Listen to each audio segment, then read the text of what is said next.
Hi friends, இன்றைக்கி நம்ம என்ன பேச போகிறோம் அப்படின்னு பார்த்திங்கன்னா, ஒரு ஸ்டோரி தான் சொல்ல போகிறேன். ரொம்ப நாளுக்கு அப்புறம் ஒரு நல்ல ஸ்டோரி சொல்ல போகிறேன்ற ஒரு நம்பிக்கையில் தான் இதை நான் ஆரம்பிச்சிட்ருக்கேன். எதை பற்றின ஸ்டோரி அப்படின்னு பார்த்திங்கன்னா, நம்ம லைஃப்பில் வர பிரச்சனைகளை எப்படி நம்ம சால்வ் பண்ணுறது, அது புத்திசாலித்தனமாக எப்படி நம்ம அதை சமாளிக்கிறது அப்படிங்கிறதுக்கான ஒரு ஸ்டோரி தான் இது. கண்டிப்பாக ரொம்ப நல்லாவே இருக்கும். கண்டிப்பாக ஸ்கிப் பண்ணாமல் கேளுங்க. வாங்க வீடியோக்குள்ளே போகலாம். ஒரு காட்டுக்குள்ளார ஒரு சில குடும்பங்களே இருக்கிற ஒரு இடத்துல ஒரு குடும்பம் இருக்காங்க. அம்மா, அப்பா, அக்கா, தம்பி இப்படின்னு ரொம்ப சந்தோஷமாக வாழ்ந்துட்டுருக்காங்க. அப்படி அவங்க வாழ்ந்துட்டுருக்கும்போது அப்பா ரொம்ப ரொம்ப ரொம்ப ஸ்ட்ரிக்டான ஒரு அப்பா. தன்னோட மகளை எங்கேயுமே அனுப்ப மாட்டார். அப்படி ஒரு அப்பா. அப்படி இருக்கும்போது தன்னோட மகள்கிட்ட ஒரு விஷயத்த மட்டும் வழக்கமாகவே வச்சுருந்தார். என்ன அப்படின்னா, நீ இந்த இடத்துக்கு போனால் மட்டும் உனக்கு பெர்மிஷன் கொடுப்பேன் அப்படின்ற மாதிரி இருந்தார். என்ன அப்படின்னா, டெய்லி அந்த பொண்ணு பழங்களை போயிட்டு காட்டுக்குள்ளே போய் பறிச்சுட்டு வருவா. அதுக்கு மட்டும் அவங்க அப்பா அனுமதி கொடுப்பார்.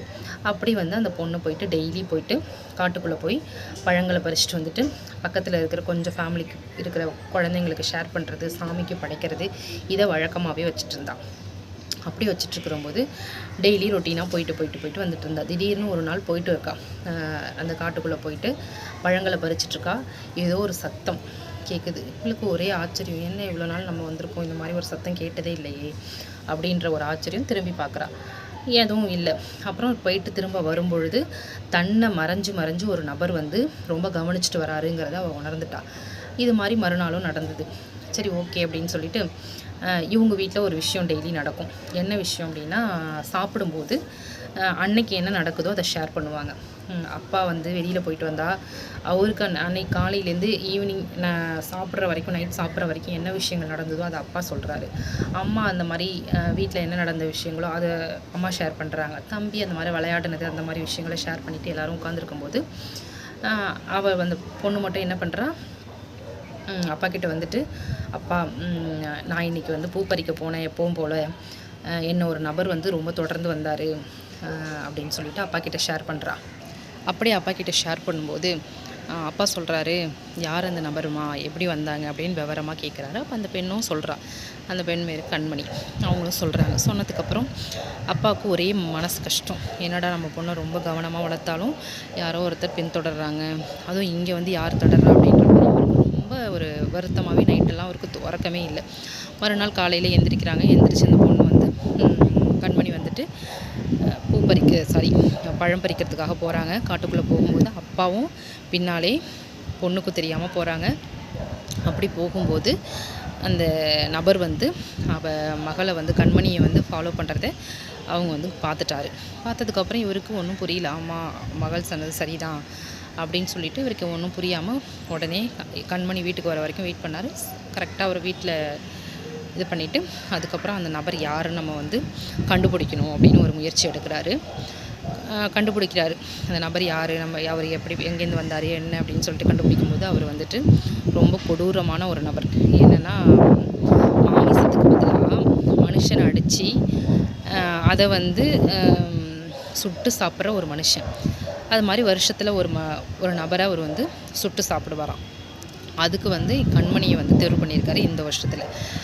இவருக்கு ரொம்ப மனசு கஷ்டம். நம்ம பொண்ணு கண்மணியாக அவன் தேர்வு பண்ணியிருக்கான் அப்படின்னு சொல்லிட்டு ரொம்ப வருந்துறாரு. அப்புறம் ஃபேமிலியில் எல்லாம் உட்காந்து பேசுகிறாங்க.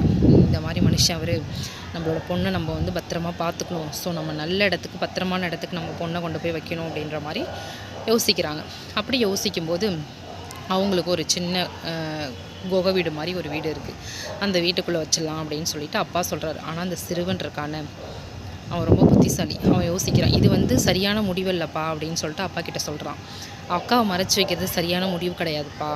இங்கே தான் அந்த சிறுவனோட தன்னம்பிக்கை தெரியுது.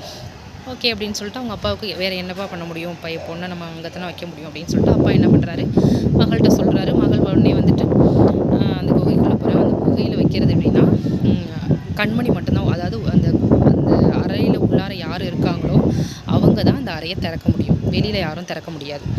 வெளியிலேருந்து ஒரு நபர் போனாங்கன்னா திறக்க முடியாது. உள்ளே இருந்து திறந்தால் தான் அந்த கதவை திறக்க முடியும். அப்படிப்பட்ட ஒரு குகை வீடு இது. ஸோ அவங்க அந்த கண்மணியை கொண்டு போய் அங்கே வச்சுட்டாங்க. வச்சுட்டு எல்லோரும் நார்மலாக இருக்க ஆரம்பித்தாங்க. தம்பி டெய்லி சாப்பாடு எடுத்துகிட்டு போக ஆரம்பித்தான். அக்காவுக்கு கொண்டு சாப்பாடு கொடுக்க போவான். தம்பி போய் டெய்லி அந்த குகை வீட்டுக்கு வாசலில் போய் நின்றுட்டு அக்கா அப்படின்னு சொல்லிட்டு ஒரு கவிதையை சொல்லுவான். அந்த கவிதை சொன்னதுக்கப்புறம் அக்கா அதை கண்மணி காதில் வாங்கிட்டு கதவை ஓப்பன் பண்ணதுக்கப்புறம் இவர் கொடுத்துட்டு அக்காட்ட கொஞ்சம் நாள் பேசிட்டு சிரிச்சுட்டு இவர் வீட்டுக்கு வந்துடுவார். இதையே வழக்கமாக வச்சுருந்தாங்க. வழக்கமாக வச்சுருந்தோன்னே ஒரு நாள் போச்சு. சிறுவன் கொஞ்சம் யோசித்தான், நம்ம ஏதாவது ஒன்று பண்ணணுமே அப்படின்னு யோசித்தான். சரி ஓகே பண்ணுவோம் அப்படின்னு அவன் அடிக்கடி இது நிரந்தரமான விஷயம் கிடையாது, நம்ம அக்கா நம்மளுக்கு தூரமாக இருக்கா, நம்ம அக்காவை நம்ம எப்படியாவது பத்திரமா எடுக்கணும் அப்படின்ற ஒரு மைண்ட் செட் மட்டும் அவனுக்கு இருந்துகிட்டே இருந்துச்சு. அப்போ அக்காட்ட போய் அடிக்கடி உரையாடிக்கிட்டே வந்துட்டுருப்பான். அப்படி வந்துட்டு இருக்கும்போது வீட்டுக்கு ஒரு நாள் போயிட்டு அப்பா அன்றைக்கி நான் எடுத்துகிட்டு போகிறேன் அப்படின்னு சொல்லிட்டு எடுத்துகிட்டு வரேன். அதே மாதிரி கவிதையை சொல்கிறான், அதே மாதிரி கொடுத்துட்டு வீட்டுக்கு வந்துடுறான். இதை அந்த மர்ம நபர் பார்த்துட்டார். அந்த மாமிசத்தில் அடித்து சாப்பிடுவார்னு சொன்னோம் இல்லையா, அவரை ஃபாலோ பண்ணாங்கன்னு சொன்னோம் இல்லையா, அவர் அந்த தம்பியை ஃபாலோ பண்ண ஆரம்பிச்சிட்டாரு. ஃபாலோ பண்ண ஆரம்பிச்சுட்டு வராரு. ஃபாலோ பண்ணிவிட்டு அந்த தம்பி என்ன பண்ணுறான்னு பார்த்துட்டே நிற்கிறாரு. நின்றுட்டு வாசலில் நின்று அந்த கவிதையை சொல்கிறதையும் அந்த கவிதையை கவனிக்கிறாரு. கவனிச்சுட்டு மறுநாள் இவர் வராரு. இவர் அதே டைமுக்குள்ளார என்ன பண்ணுறாருன்னா அதே கவிதையை வாய்ஸை மாற்றி, தம்பி மாதிரியே வாய்ஸை மாற்றி அந்த கவிதையை அங்கே சொல்கிறாரு. உடனே கதவும் திறக்கப்படுது. கண்மணியும் வெளியில் வந்தோடனே அவர் டக்குன்னு அந்த மர்ம நபர் உள்ளார போகிறார். அந்த வாசலோட நுழைவு வாசல் இருக்குங்களா இல்லையா, அந்த வாசலில் அப்படியே அவர் எரிஞ்சிடுறாரு. அது என்ன காரணம்னா, தம்பி அடிக்கடி அக்காட்ட உரையாடிட்டு போனான். என்ன விஷயத்தை உரையாடினா, அக்கா இது தீர்வு கிடையாது, நீங்கள் இருக்கிறது நிரந்தரமான ஒரு விஷயம் கிடையாது அப்படின்னு சொல்லிட்டு தம்பியும் அக்காவும் செய்த ஒரு செயல் தான் அது. என்னென்னா சுற்றி ஒரு கம்பி மாதிரி, அது கண்ணுக்கு தெரியாத ஒரு கம்பி. அந்த இடத்துல பார்த்திங்கன்னா அதிக எடை கொண்ட யாராவது ஒருத்தவங்க நின்னாங்க அப்படின்னா எரிஞ்சிருவாங்க அப்படிங்கிற மாதிரி 2 பேரும் செட் பண்ணி வச்சுருக்காங்க. தன்னோட அப்பாவும் இல்லாமல் அம்மா, ஏன்னா அப்பா அம்மாக்கிட்ட தான் சொல்லியிருப்பாங்க வரக்கூடாது அப்படின்றத சொல்லியிருப்பாங்க. ஸோ அவர் மட்டும்தான் உள்ளே வரத்துக்கான வாய்ப்பு. இதில் இன்னொரு விஷயம் என்னென்னா, தம்பி அவர் வரதை கவனித்து அவருக்கு புரிகிற மாதிரி கவிதையை சொல்லி அவரை திசை திருப்பியிருக்காரு தன்னோட பக்கம். தம்பி பண்ணது தான் முழுக்க இந்த விஷயம். ஸோ அதனால் இதில் அவங்களோட புத்திசாலித்தனம் தான் தெரிஞ்சுது. அவங்களுக்கு ஒரு பிரச்சனைன்னு வரும்போது அதை அப்போதைக்கு அந்த பிரச்சனையை சரி பண்ணணும் இல்லாமல் அதாவது நிரந்தர தீர்வை 2 பேரும் பண்ணியிருக்காங்க. ஸோ நம்ம லைஃப்லேயும் அப்படி தாங்க, எந்த ஒரு பிரச்சனை வந்தாலும் அதுக்கான தீர்வுகளை நம்ம நிரந்தரமாக எடுக்கணும், தெளிவாக எடுக்கணும், புத்திசாலித்தனமாக எடுக்கணும். அப்படிங்கிறதுக்காக தான் இந்த ஸ்டோரி. கேட்குறதுக்கு வேணால் உங்களுக்கு இது ஆச்சரியமாக இருக்கலாம், எப்படி எரிஞ்சிருப்பாங்க அப்படிங்கிறது. இது கதை தான். ஸோ நம்ம லைஃப்லேயும் நம்ம ஒரு விஷயம் பண்ணும்போது அதை நம்ம எந்த ஒரு விஷயத்தையும் நம்ம தெளிவாக யோசித்து தெளிவாக கரெக்டாக நல்லபடியாக எடுத்தோன்னா நம்மளோட லைஃப்பும் நல்லபடியாக போகும். நம்ம லைஃப்லேயும் எல்லா விஷயமும் நல்லபடியாக நடக்கும். ஓகே ஃப்ரெண்ட்ஸ், நம்ம அடுத்த வீடியோவில் பார்க்கலாம். Okay, bye, Tata.